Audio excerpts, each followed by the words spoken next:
So, we begin with the nervous system.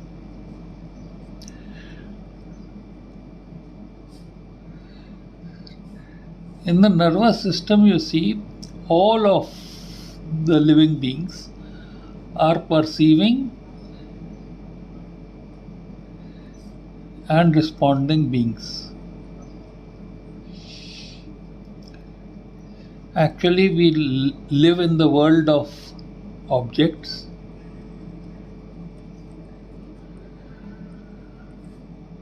emotions,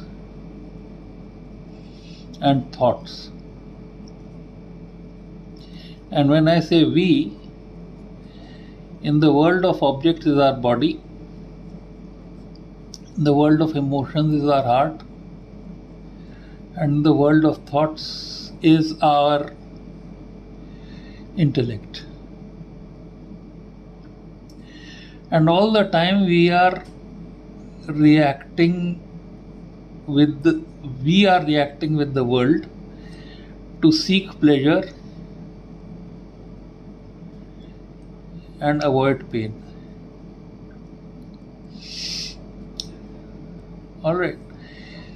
And what events in the world of objects, emotion, and thoughts are painful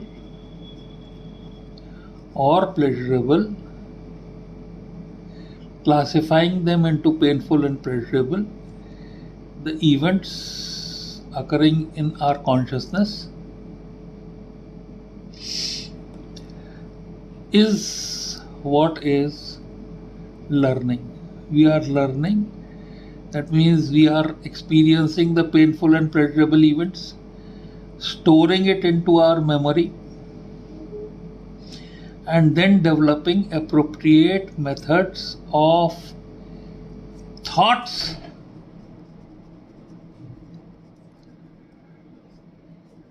emotions, and actions through the body to respond best to them. So this is basically the function of the nervous system. Okay, so first you must learn to draw this nervous system so that you know its basic parts and you are able to at least know the places where things are. So one of the first things that you learn to draw is a coronal section through the nervous system. A coronal section through the head, and there you see the nervous system are these fibers connecting the two cerebral hemispheres, and these fibers are called as corpus callosum. From corpus callosum hangs a septum, at the end of which is the fornix, and this is called as septum lucidium.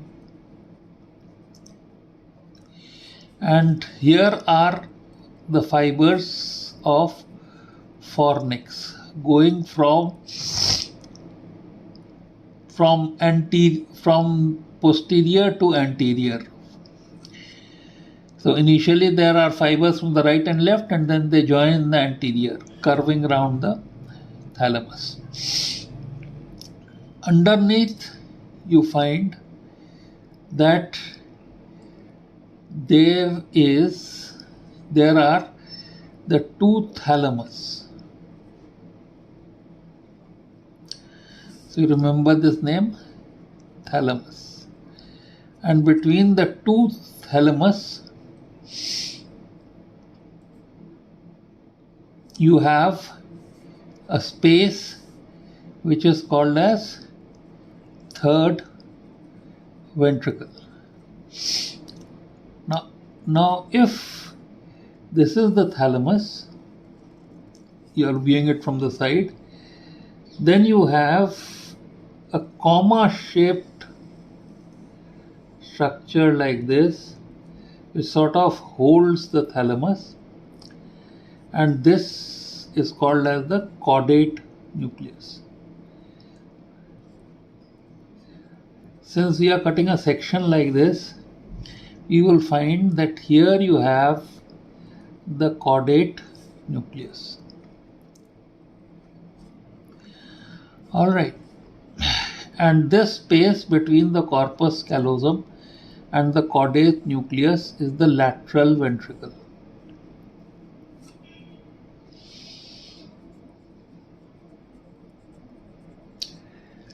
And we now know which is the caudate nucleus.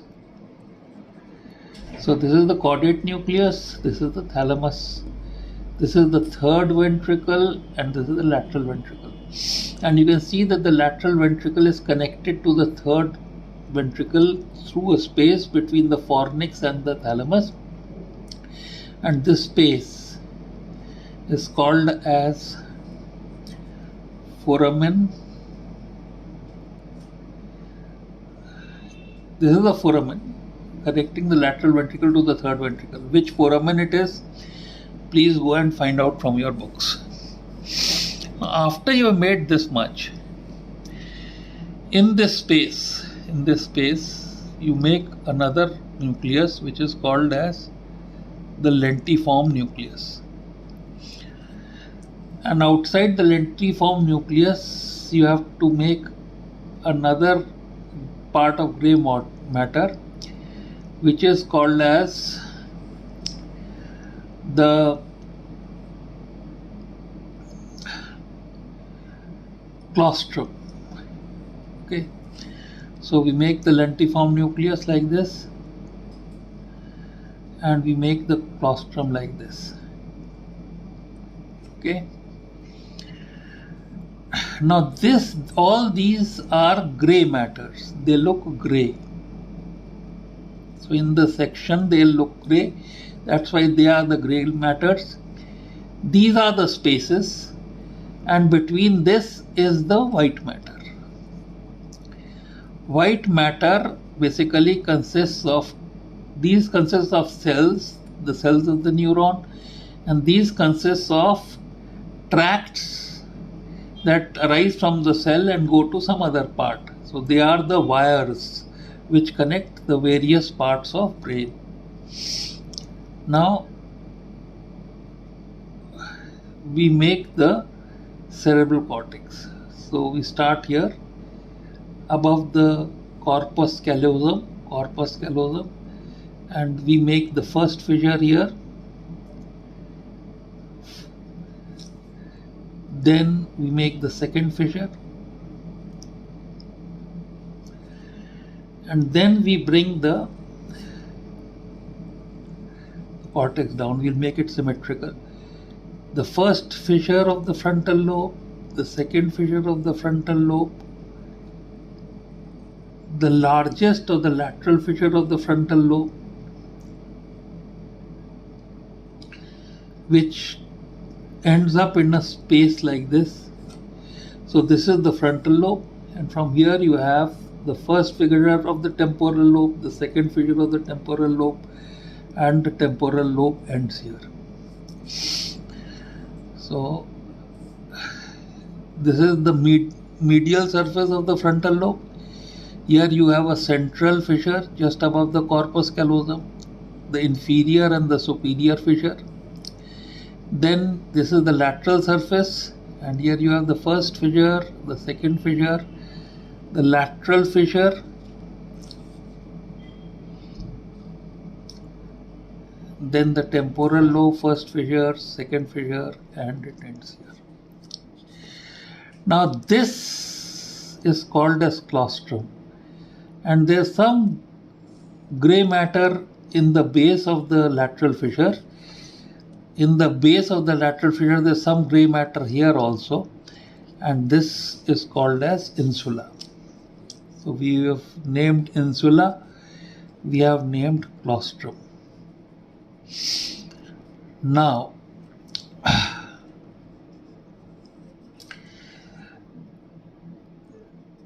The this rests upon the midbrain.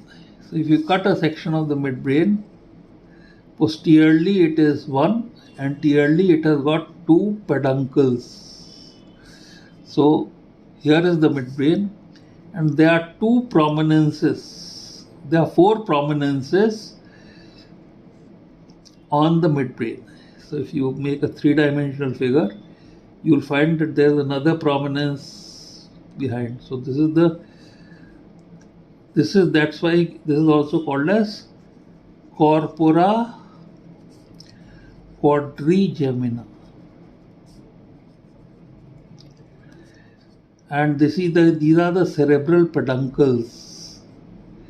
And there is a substance, a dark colored substance between the cerebral peduncles and the midbrain itself, which has a central aqueduct, because this passes through the midbrain like this, and this is the aqueduct. And this midbrain is supporting the cerebrum, and behind the midbrain you have these four prominences, which is called as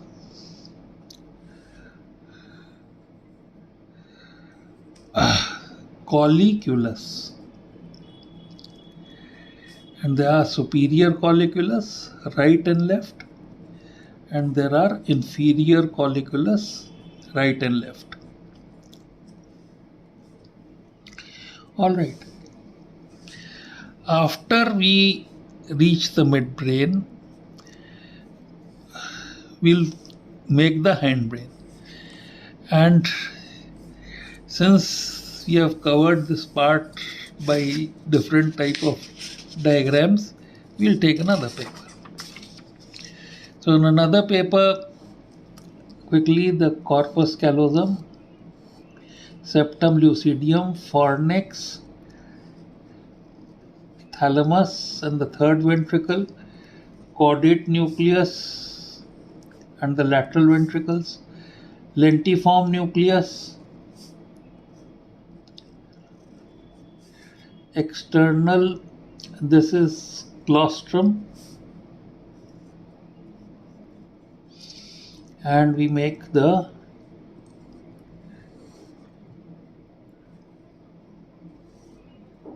insula and the lateral fissure, the temporal lobe, and here is the midbrain. So on this side also we make a symmetrical structure.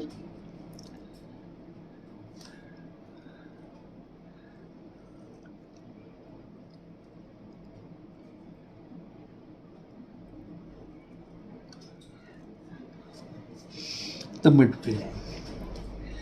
The midbrain has a connection to the cerebellum, which is called as the superior peduncle. And then we have an area after the midbrain, which is again connected to the cerebellum, which is called as the pons. And then we have another connection to the cerebellum.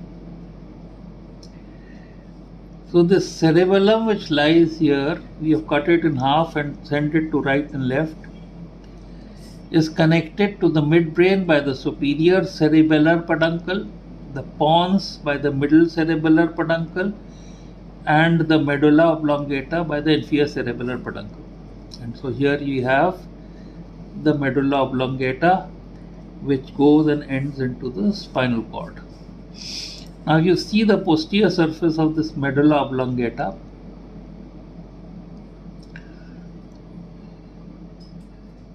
We have made this part of peduncles. We are seeing the base of the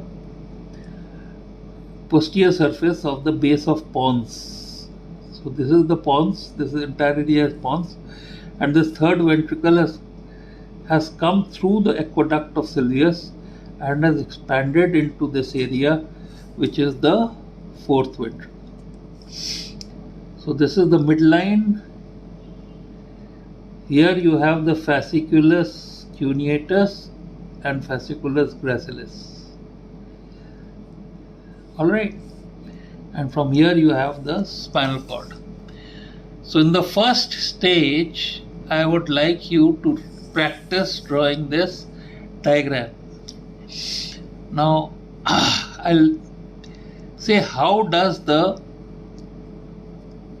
part of the brain that moves the muscle start? So there is an area on this cortex which is called as the motor area, from here to here, like this.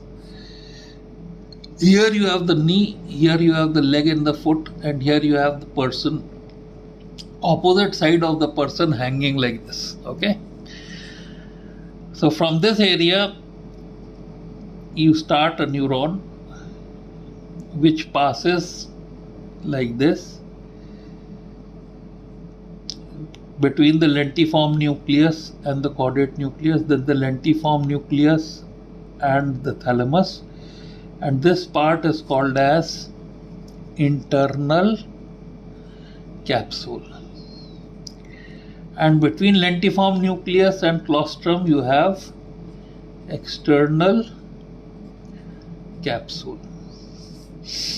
Then these fibers pass through the cerebral peduncle of the midbrain, then through the pons, and if you see the anterior surface of the medulla oblongata, you would find that if this is the pons, here are your cerebral peduncles of the midbrain on which is resting the brain.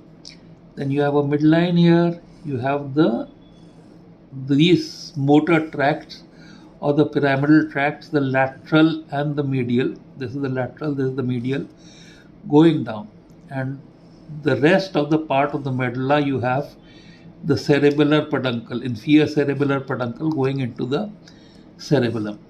So this is the surface of the medulla oblongata looked from the anterior side. So here I have introduced to you the passage of the motor tracts through the this part is called as corona radiata. Then the internal capsule, then through the cerebral peduncle of the midbrain. I told you that the midbrain consists of corpora quadrigemina and two cerebral peduncles like this, separated from the midbrain and the aqueduct by something which is called as substantia nigra. So this is the passage of the motor tract which causes voluntary movement, the movement that you can will, and they go and end up in the spinal cord. From the spinal cord starts the lower motor neuron, which goes and ends up in the muscles, which produce the desired movement. So this diagram you practice, and I think this is the first part of your coming to know the pathways through which, from where to where, and how they reach. Thank you.